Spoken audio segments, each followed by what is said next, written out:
Hello. This short video is going to cover how to set up network tests on your Wyebot dashboard. So first thing I'm going to do is actually show you how to analyze the tests and look at the results in more detail. So first thing you're going to see on the location level view is what we call our network test analytics. Okay. Now this is giving you the feedback and analyze results on all the network tests that are running. All right. So if you click on this, we give you an aggregate view, fail percentage. We also measure DHCP, DNS, and radius response time in more detail. All right, so this is how you can see that aggregate view between all of your sensors. You click on this tile, you can expand, every SSID being tested, all the tests that are running, and go back in time, day, week, and month historically. See longer term trends. Now I'm going to click on one of our sensors here. Let's look at our conference room sensor. All right, and we scroll down here and we see all these graphs. Now these graphs are the results of all the network tests that are running, of which we have quite a few. Now you should see something similar on your sensor view if you are running network tests. And real quick, I want to show you how you can manipulate these graphs and find out some useful information. So let's click on this G Suite Wi-Fi test. All right, so what we see here are the test results, again, viewable historically, day, week, and month. But a real quick explanation of how this works, right? Our sensor is connecting as a client to your Wi-Fi, and it's looking at whichever, in this case, these G Suite services, okay? These web-based services. Now, if we scroll down to the bottom here, what we actually measure is HTTP response time with this particular test. We also measure DNS server response time, okay? So we graph those results out for you, and you can see historically if there's any problems, maybe you occasionally have a failure. If we click on this data point here, we see mail took 6.1 seconds, and in fact, there was a problem with it. Yeah, bad gateway, right? So you can occasionally see some failures, and maybe certain times of day you have those trends you're trying to identify. All right, so in addition to the results you see, since we connect as a client, we gather other useful information like radius server response time. We also measure DHCP server response time. So we can see here, 62 milliseconds on radius, about 1 second on DHCP, which is pretty good, right? In your environment, you might find, there could be a problem, right? DHCP could be taking 10 seconds, and maybe that's causing clients to fail to join the Wi-Fi, because of that delay, right? So what we can do is change this graph type if you want to kind of get granular and look at that information in more detail. And let's just look at radius time, right? So now we see historically the past month the radius performance in our office environment, which has been quite good. We can also look at DHCP in more detail as well. This is pretty consistent. So this is how you can really identify those types of trends in your environment. Right. One other thing you can do with these graphs, if you want to export them, right? You want to maybe generate a report for somebody or store this data. Now we go back a month, right? Maybe you want to have longer term analytics and keep these graphs so you can compare January to February or something like that. So what you can do is click the hamburger menu up here and download an image, right? You can get a PNG, JPEG, PDF, vector, whichever format suits your needs. We provide that for you up there. Okay, so that's one test, the Wi-Fi test. Now we have the ability to run these tests on the wire as well, meaning the Ethernet port. So let's look here at this G Suite wired test. Okay, so what's useful about running tests on the Ethernet port and the Wi-Fi, especially if it's the same exact parameters that we're looking at, is you can compare, right? You can compare and contrast. The wired, tends to have lower in general response time, less inconsistency. You can see here DHCP on the wire maybe much faster. Right, and generally it is, right? It's Wi-Fi, we're around 1 second. Wired, we're generally much lower than that. Occasionally you see a little spike, but nothing too crazy here. So that's just another way to dig into it, right? You compare those Wi-Fi and the wired tests, and it can give you a good idea of where the problems lie on your network. All right, so just a couple other tests I want to look at on the graph, since they're easy to explain by looking at them graphically, is Link Doctor. Okay, so what Link Doctor does here is we test 7 steps, and these are things that you may normally do yourself when you're troubleshooting a network connection. So we do it automatically to hopefully give you an idea of what's going wrong. So just to quickly explain what we do is we connect to the Wi-Fi, get an IP address, we ping the gateway IP, ping your DNS server, ping an internet IP, public IP, just to make sure we can route out to the internet. Resolve a host name to make sure your DNS server is working correctly.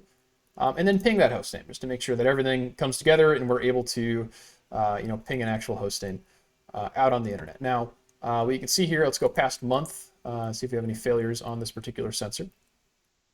Okay, we have a couple, so let's look at one of them.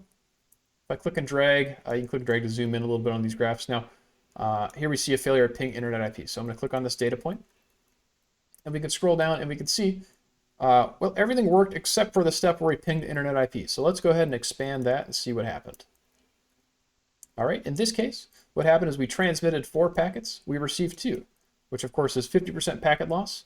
And that is something that may happen from time to time, right? It may not be necessarily a major issue for you. However, you can kind of identify those types of trends by analyzing this test. Now we can look here at this other one, ping DNS has a failure, right? Similar, right? Some packet loss. In this case, it was going to the DNS server. Okay, so that's how you can use the link doctor test. It's very useful for identifying quickly, where the problems are in your environment and hopefully come to a resolution. Now, one other test I want to show you on the graph would be our video conferencing test. So let's click on this one running on our Meraki Enterprise Network. All right, so what this test is doing is actually simulating video conferencing traffic. So let me scroll down to the bottom and show you the actual the result, just to kind of explain this a little bit better, right? So what we're doing is simulating a UDP video stream, in measuring that information that really affects, video conferencing, much more so than it would affect something like a YouTube video, right? So latency, jitter, packet loss, speed, right? Now this speed, you see about 2-ish megabits per second, right? That's because video conferencing actually does not use as much speed as you might think it does. It uses a very small amount of data. However, it's important that that data is consistently, being transmitted with minimal packet loss. So what we do here is compute a score based on these results. The score we get is called a mean opinion score. Here we see a 4.4 is the actual score. And now we translate that into human readable terms, right? Excellent, right? That's considered a very, very good score. Now I can change this and go past month here. Let's see, and I think the other sensor had a good data point to look at. So let's look at this one here. We'll go past month.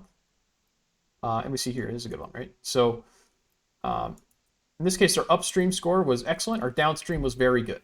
All right, now what does that mean? Let's actually go look at the result. Upstream, no packet loss. Downstream, 2% packet loss. That's pretty much where, you had some issues there, right? And what you can do with this graph is also change it, right? If you want to really get into the details and look at your latency historically, you want to look at your jitter, packet loss, speed. This is very useful because you can get into those details and identify those types of problems with this test. Okay, so that's how you can view and manipulate these graphs to hopefully identify problems and understand what's going on. Now, to actually set up the network tests, what you can do is click the left-hand side, network tests, right? Now, this is where we have the ability to customize them, edit the ones that exist. So here you'll see all the ones that are running. We have 24, of course, they're all very customizable. So if you want to edit any existing profile, all you have to do is click on the profile name, expand it here. We see, G Suite Wi-Fi. So all these URLs are customizable. You can change the SSID. You can adjust the schedule, how frequently the test runs. If you want, you can turn on notifications, right? So if you want to get an email alert for any of these tests, you click this checkbox and we'll alert you.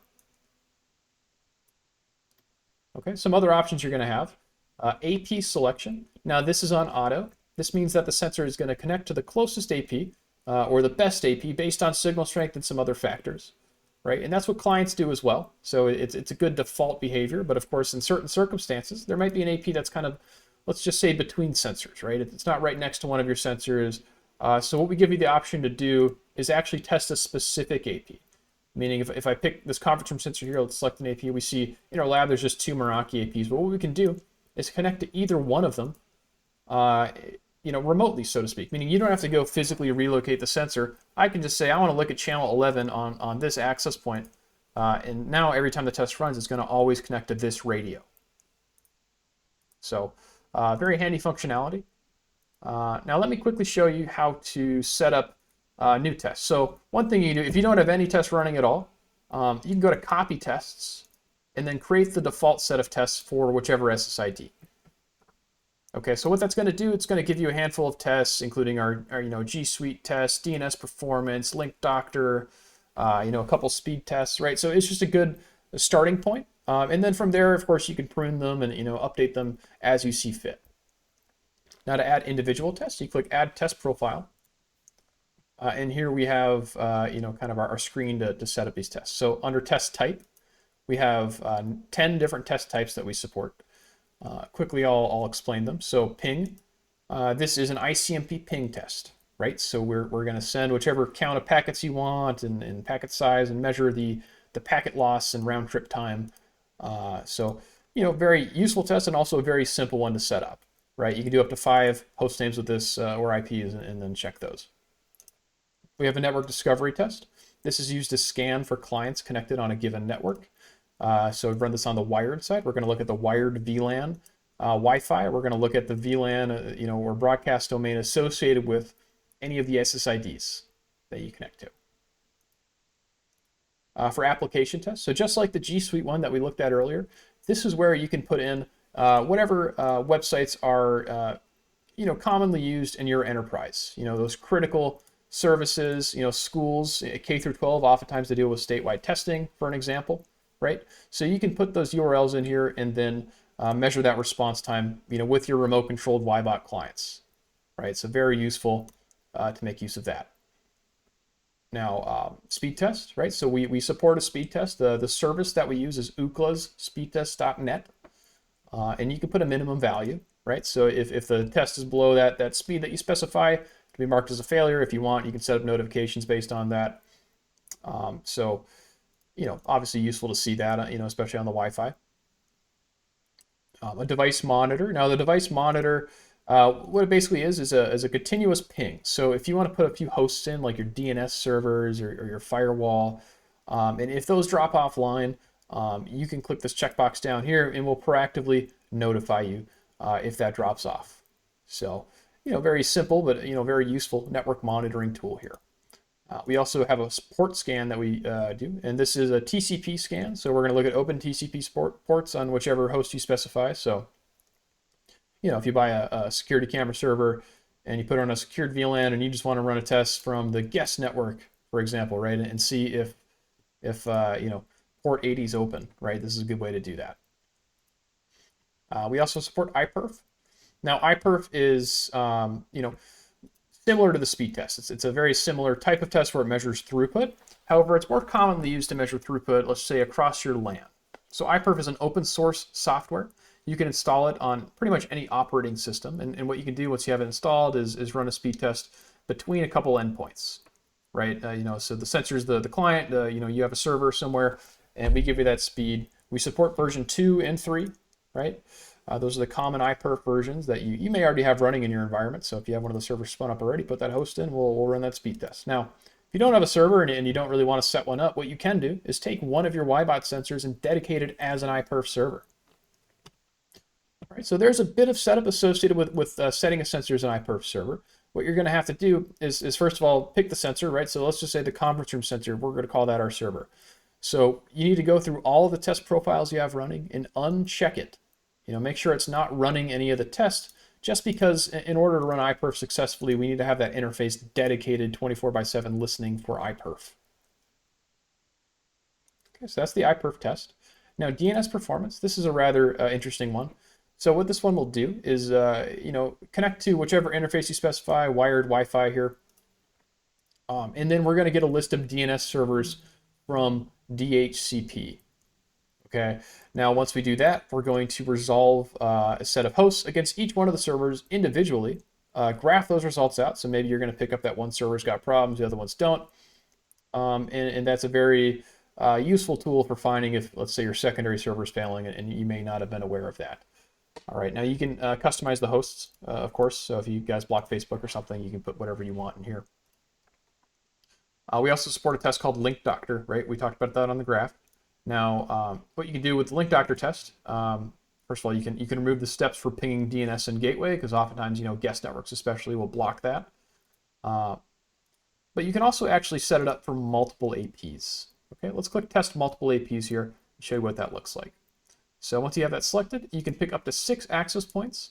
And now every time Link Doctor runs, once every 20 minutes or whichever frequency you set down here, you have the ability to, what's going to happen is basically we're going to connect to a different AP each time. Okay, so over time, maybe it'll find that one AP has a bad cable, for example, and it's failing the test, the other ones don't, right? So this is a very useful functionality to reveal those types of problems. Now also, we have our video conferencing test, which we again showed you on the graph. So here you're going to pick your video simulation, right? Zoom, Google Meet, WebEx, Teams. Those are the 4 major ones that we already have kind of pre-built for you as far as packet size and throughput. Now, if you have something else that you use, you click custom down here, right? And you can probably do some research with that vendor and find out the bandwidth required, the packet size that it uses, and put that in here, and we can simulate that as well. Okay, but if you pick one of our default profiles, you have some other options. Set the video quality, right? HD, SD, low. Number of participants. Now this specifically is referring to if you have, let's say, a meeting with 3 people on it versus a meeting with 30 people on it, right? There's a difference in how that video is compressed and sent to you, and the packet sizes and throughput vary a little bit. So we let you have that option just because it can add some variance to how you might see some performance there. Okay, so those are all the test profiles that we have. Now, and we did talk about setting up the default set, but there's a couple other quality of life things to be aware of. Because if you have multiple locations, like we do in our demo environment here, so we have 3 locations. So something to understand about locations is network tests are actually managed separately for each location, meaning each location can have a separate set of network tests. And that's of course useful in a lot of circumstances, because maybe you have one building that you don't want to test the speed at versus another one, right? However, just for quality of life, you can copy test between locations, right? So we'll click copy test to another location. What you can do is, pick whichever test you want to copy over, pick your location, and then, quickly you can set that up. Okay, so that's, what I wanted to cover here on this training for the network test. Now, of course, if you have any other questions beyond that, we do have a knowledge base. So there's a help drop down here, which has a link to documentation. You click on this, it'll take you to our documentation webpage, which includes our network test help page.